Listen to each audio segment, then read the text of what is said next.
Agora vamos falar da responsabilidade que eu, você, responsabilidade que todos nós temos por tornar o trânsito mais seguro, por tornar as nossas rodovias mais seguras. Paulo Miller está chegando com esse assunto, que é um assunto importantíssimo, em destaque na nossa campanha Santa Catarina Não Pode Parar. Não é isso, Paulo Miller?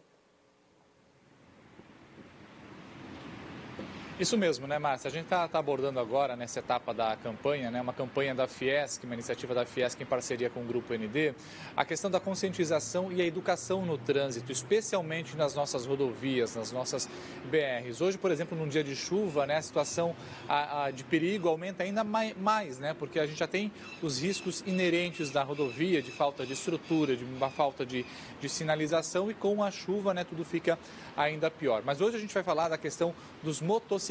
A gente preparou um gráfico aí, viu, Márcia? Porque na última década, o número de motos emplacadas aqui no estado de Santa Catarina cresceu e cresceu bastante. A gente saltou ali de pouco mais de 733 mil motocicletas aqui no estado.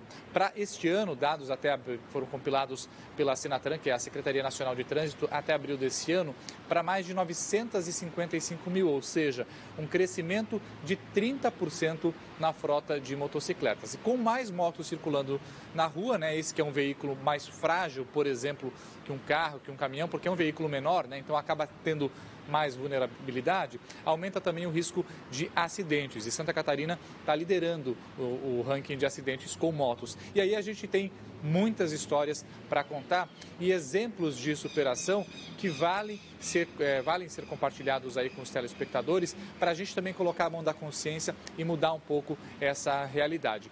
Uma dessas histórias a gente vai acompanhar agora na reportagem.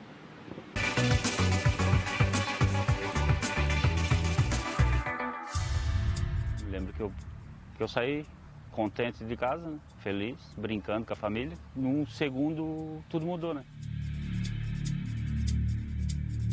Picou a perna do homem, cara. Meu Deus. Quem estava ali, caído no asfalto, era o Edson, depois de se acidentar de moto. Eu não estava 100% focado no que eu estava fazendo, que era dirigir a moto. Eu estava um pouco atrasado. Só que eu não estava correndo. Só que, assim, o trânsito acontece e a gente, com a pressa, a gente não presta atenção o suficiente para tomar o devido cuidado. Ele foi levado pelo SAMU para o Hospital Regional de São José. A perna direita precisou ser amputada. Foram 10 dias na UTI. Recebeu alta depois de 2 meses de internação. Na saída, o abraço da esposa e da filha, na época com 9 anos.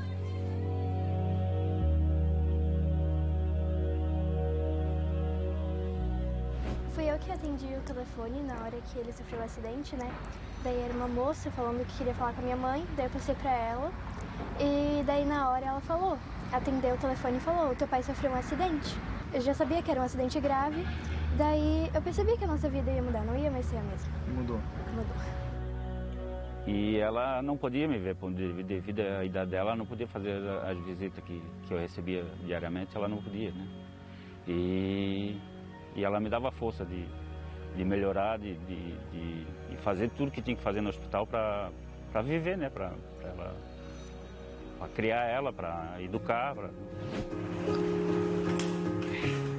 O Edson precisou se adaptar a uma nova condição física e a cadeira de rodas. Foi difícil. A adaptação foi difícil. Eu morava na Palhoça, morava no mesmo terreno do meu sogro, morava na parte de cima da casa dele, né? Tinha escada e nada era adaptável, né? Nada era adaptado para me receber ali.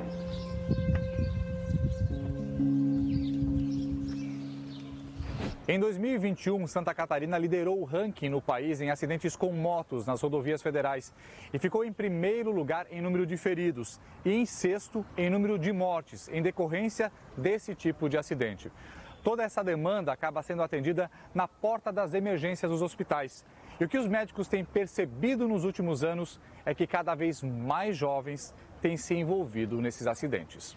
O perfil maior dos acidentados normalmente é jovem, guri, a maioria do sexo masculino, 18 a 25 anos de idade. Ano passado, nos 10 hospitais públicos administrados pelo governo de Santa Catarina, foram atendidas 3.807 vítimas de acidentes envolvendo moto. 2.875 só no Hospital Regional de São José. O que chamou a atenção do ortopedista foi o número de pacientes com sequelas e o aumento das amputações. A gente tinha uma média de 1 a 2 casos de amputação por mês. No mês de maio de 2020, quando realmente começou a abrir e existiu uma demanda maior por serviços de entrega, a gente teve 16 casos de amputação de membro, só num mês. Quando a sirene é ligada e o código vermelho acionado, o Valmir sabe que a situação pela frente vai ser grave. O enfermeiro está há 2 anos no SAMU.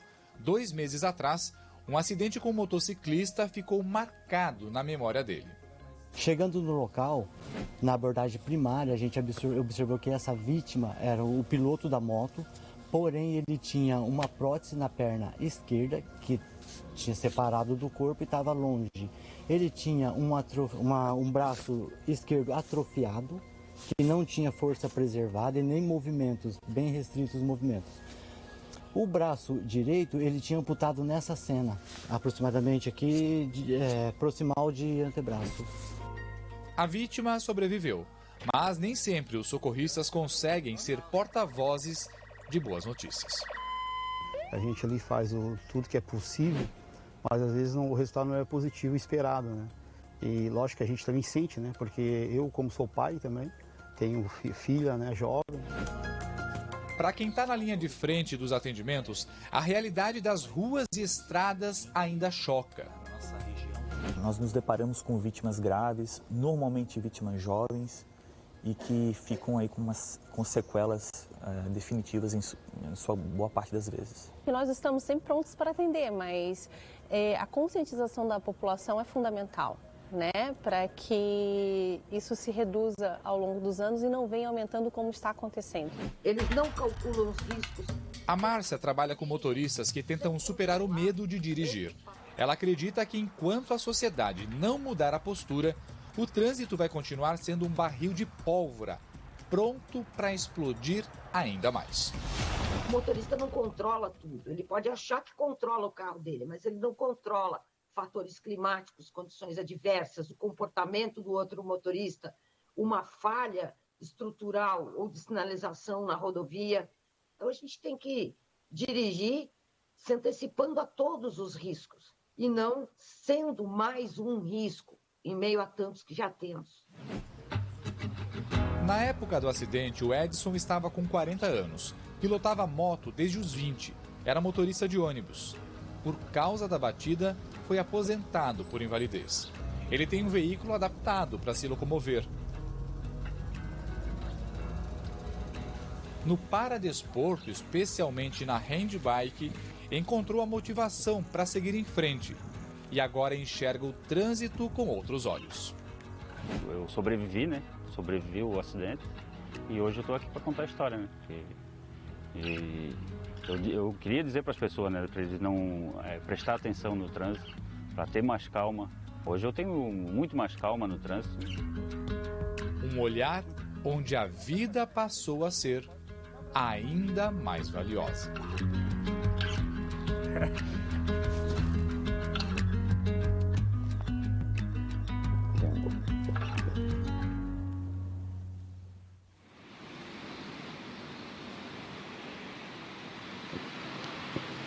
Né? São histórias assim como a do Edson que precisam ser revertidas, né? Esses números todos que a gente apresentou aí na reportagem, para a gente mudar e virar essa página, né, Márcia? A gente precisa de ações concretas de quem está ali, né? Atrás da moto, atrás do volante, atrás da direção, ou seja, de todos os condutores e também de pedestres e ciclistas, enfim, de todo mundo que utiliza o trânsito, principalmente nas rodovias federais, que a gente sabe que nas rodovias, nas BRs, a velocidade ela é maior, né? Então o risco de acidente também aumenta bastante. Mudar essa realidade, mais uma vez eu reforço, depende de cada um de nós.